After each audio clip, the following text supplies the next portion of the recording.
ஒரு கார்த்திகை மாத கருக்கிருட்டு. செங்கல்பட்டிலிருந்து படப்பிடிப்பை முடித்துக்கொண்டு எம்ஜிஆர் அவர்கள் நடுநிசி 12 மணி வாக்கில் காரில் வந்து கொண்டிருக்கிறார்.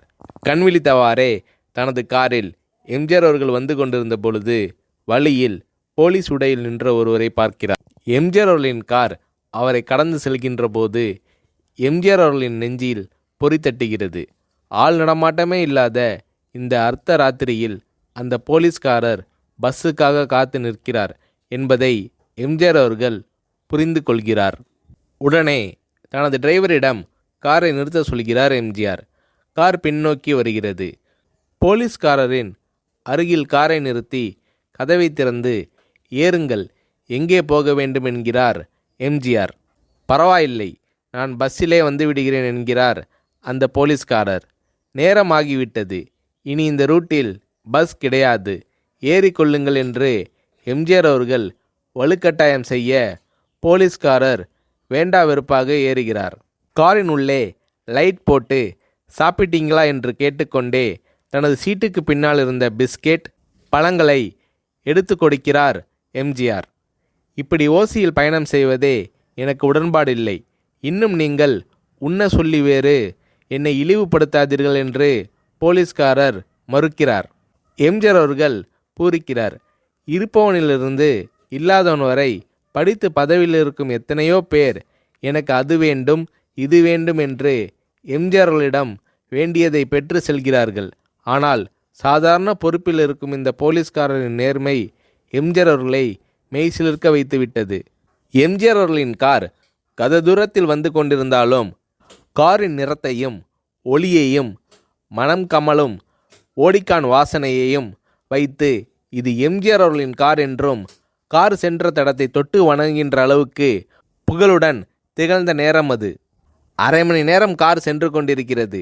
ஆனால் அதுவரை எம்ஜிஆர் அவர்களை பற்றி பெரிதாக போற்றி புகழ்ந்து பேசாமல் அந்த போலீஸ்காரர் வந்ததே புரட்சித் தலைவர் எம்ஜிஆர் அவர்களுக்கு அந்த போலீஸ்காரர் மீது மரியாதையை கூடுதலாக்கியது.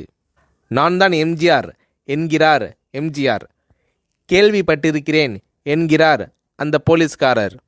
பொன்மனச்செம்மல் எம்ஜிஆர் அவர்களின் முகத்தில் கோபம் இல்லை, பதிலுக்கு பொன்முறுவல் மலர்கிறது.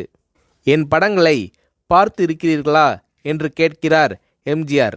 நான் சினிமாவே பார்ப்பதில்லை என்கிறார் அந்த போலீஸ்காரர்.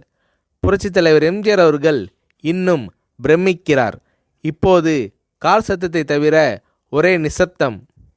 போலீஸ்காரர் தனது வீட்டிற்கு 1/2 கிலோமீட்டர் தூரத்திற்கு முன்பே காரை நிறுத்த சொல்லி இங்கேயே இறங்கிக் கொள்கிறேன் என்கிறார்.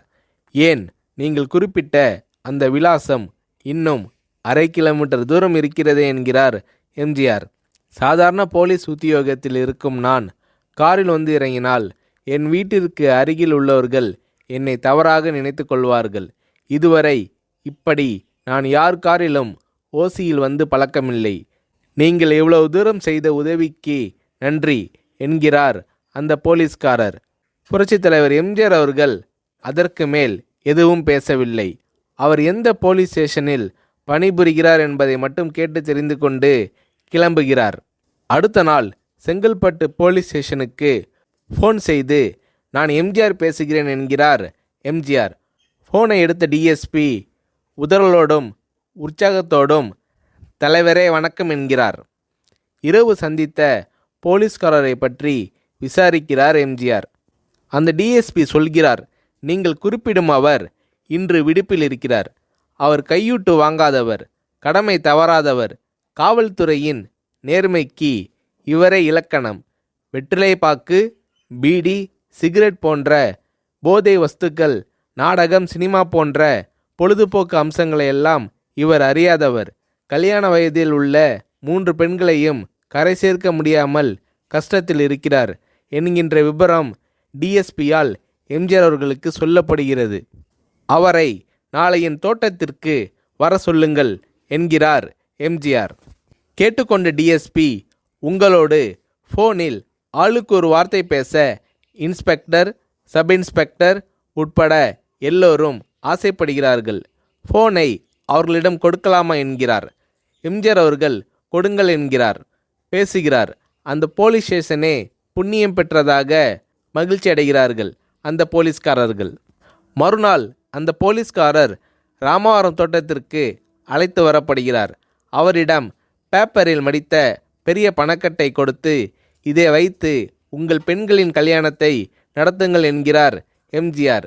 போலீஸ்காரர் மறுக்கிறார். நான் ஏதாவது உங்களிடம் காரியமாற்ற சொல்லி அதற்காக கொடுத்தால் அது தவறு. என்னால் ஆக வேண்டியது உங்களுக்கும், உங்களால் ஆக வேண்டியது எனக்கும் எதுவும் இல்லை. நான் உங்கள் கூட பிறந்த ஒரு சகோதரனாக நினைத்து கொடுக்கிறேன், பெற்றுக்கொள்ளுங்கள் என்று சொன்ன பிறகு கேட்டும் கூட கிள்ளி கொடுக்காத கனவான்கள் வாழும் இந்த உலகில் ரோட்டில் நின்றவனை அழைத்து சென்று அள்ளி கொடுத்த எம்ஜிஆர் அவர்களின் கருணையில் நெகிழ்ந்து போய் பெற்றுக்கொள்கிறார் அந்த போலீஸ்காரர். பிறகு ஒரு தேதியில் புரட்சித் தலைவர் எம்ஜிஆர் அவர்களே சென்று அந்த போலீஸ்காரரின் 3 பெண்களின் திருமணத்தையும் நடத்தி வைத்து வாழ்த்தி இருக்கிறார்.